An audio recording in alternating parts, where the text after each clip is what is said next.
Hello மாமிஸ், இன்னைக்கு நம்ம சேனல்ல குழந்தைங்களுக்கு சிக்கன் சூப் ரெசிபி தான் பார்க்க போறோம். இந்த வீடியோல குழந்தைங்களுக்கு எந்த மந்த்ல சிக்கன் குடுக்க ஆரம்பிக்கலாம், எப்படி குடுக்கலாம் அப்படின்னு வீடியோல சொல்லியிருக்கேன்.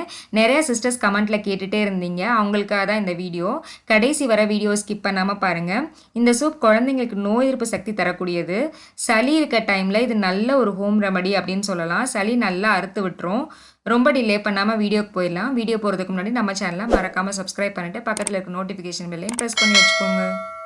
இது பண்ணுறதுக்கு நாட்டுக்கோழி 1 கப் எடுத்திருக்கேன். முடிஞ்ச வரை பிராய்லர் சிக்கன் யூஸ் பண்ணாமல் இந்த மாதிரி நாட்டுக்கோழி யூஸ் பண்ணுறது குழந்தைங்களுக்கு ரொம்பவே நல்லது. இதில் வெறும் எலும்பு மட்டும் இல்லாமல் கொஞ்சம் சதையும் இருக்கிற மாதிரி வாங்கிக்கோங்க. இதை தண்ணியில் மஞ்சள் பொடி உப்பு சேர்த்து 10 நிமிஷம் ஊற வச்சுட்டு வாஷ் பண்ணியிருக்கேன். அதுக்கப்புறம் ஒரு 2 தடவை நல்ல தண்ணியில் வாஷ் பண்ணியிருக்கேன். நான்வெஜ் செய்யும்போது நல்லா வாஷ் பண்ணுறது ரொம்ப முக்கியம். இப்போ அடுப்பில் ஒரு குக்கர் ஹீட் பண்ணிவிட்டு இதில் கொஞ்சமாக பட்டர் சேர்த்துக்கிறேன். பட்டர் சேர்க்கும் போது நல்ல ஒரு டேஸ்ட்டு கொடுக்கும். வெயிட் கெயினுக்கும் ரொம்பவே ஹெல்ப்ஃபுல்லாக இருக்கும். இது நல்லா ஹீட் ஆனதுக்கப்புறம் கொஞ்சமாக சீரகம் தாளிச்சிக்கலாம். சீரகம் நல்லா பொரிஞ்சதுக்கப்புறம் இதோட கொஞ்சமாக வெங்காயம் சேர்த்துக்கிறேன்.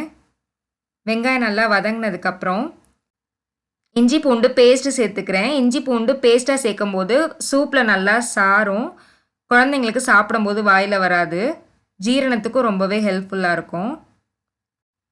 இஞ்சி பூண்டு பேஸ்ட் நல்லா ஸ்மெல் போனதுக்கப்புறம் கொஞ்சமாக தக்காளியும் சேர்த்து நல்லா வதக்கி விட்டுக்கலாம். இப்போ இதோட வாஷ் பண்ணி வச்சுருக்க சிக்கனையும் சேர்த்துக்கலாம்.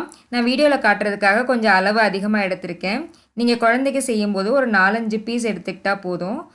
இதோட ஒரு 2 கிளாஸ் அளவு தண்ணி சேர்த்துக்கலாம். சேர்த்துட்டு கொஞ்சமாக மஞ்சள் தூள், தேவைக்கு ஏற்ற மாதிரி உப்பு சேர்த்துக்கலாம். 1 வயசுக்கு கீழே உள்ள குழந்தைங்களுக்கு உப்பு தேவையில்லை, ஸ்கிப் பண்ணிக்கலாம்.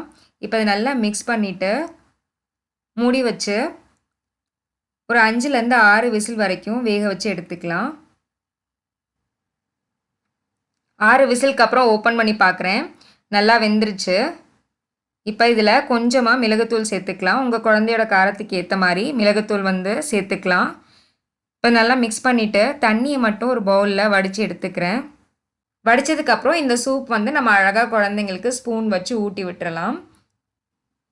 நான் என் குழந்தைக்கு 10 மாதத்துக்கு மேலே தான் சிக்கன் கொடுத்தேன். ஸோ ஃபஸ்ட் டைம் சூப் மாதிரி கொடுத்து பாருங்கள். குழந்தைக்கு சூட் ஆகிறத பொறுத்து நம்ம அதுக்கப்புறம் பீஸ் மாதிரி கொடுக்க ஆரம்பிக்கலாம். நம்ம கொடுக்கும்போதே 10 மாதத்துக்கு மேலே தான் கொடுக்குறனால பியூரி பண்ணணும் அப்படின்னு அவசியம் இல்லை. இந்த மாதிரி சதை பகுதியை மட்டும் எடுத்துட்டு நம்ம ஃபிங்கர் ஃபுட் மாதிரி கூட குழந்தைங்களுக்கு கொடுத்துக்கலாம். ஒருவேளை குழந்தைங்க சாப்பிட மாட்டாங்க அப்படின்னா நம்ம இந்த சதை பகுதியை மட்டும் எடுத்துகிட்டு அதோட நம்ம வச்சுருக்க வெங்காயம் தக்காளிலாம் போட்டிருக்கோம் இல்லையா சூப்பில், அது எல்லாம் எடுத்து மிக்சியில் பியூரி மாதிரி அரைச்சிட்டு கொடுக்கலாம்.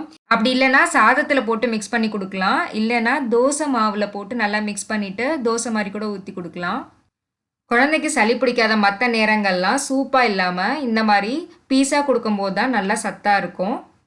இந்த வீடியோ உங்களுக்கு ரொம்பவே யூஸ்ஃபுல்லாக இருந்திருக்கும் நம்புறேன். இந்த வீடியோ பிடிச்சிருந்துச்சுன்னா லைக் பண்ணுங்கள். உங்கள் கருத்துக்களையும் சந்தேகங்களையும் எனக்கு கமெண்ட்டில் சொல்லுங்கள். உங்கள் ஃப்ரெண்ட்ஸ் அண்ட் ஃபேமிலி கூட கண்டிப்பாக இந்த வீடியோ ஷேர் பண்ணுங்கள். அப்புறம் நம்ம சேனலை மறக்காமல் சப்ஸ்கிரைப் பண்ணிக்கோங்க. நெக்ஸ்ட்டும் இதே மாதிரி ஒரு யூஸ்ஃபுல்லான இன்ட்ரெஸ்டிங்கான வீடியோவில் மீட் பண்ணுறேன். தேங்க்யூ.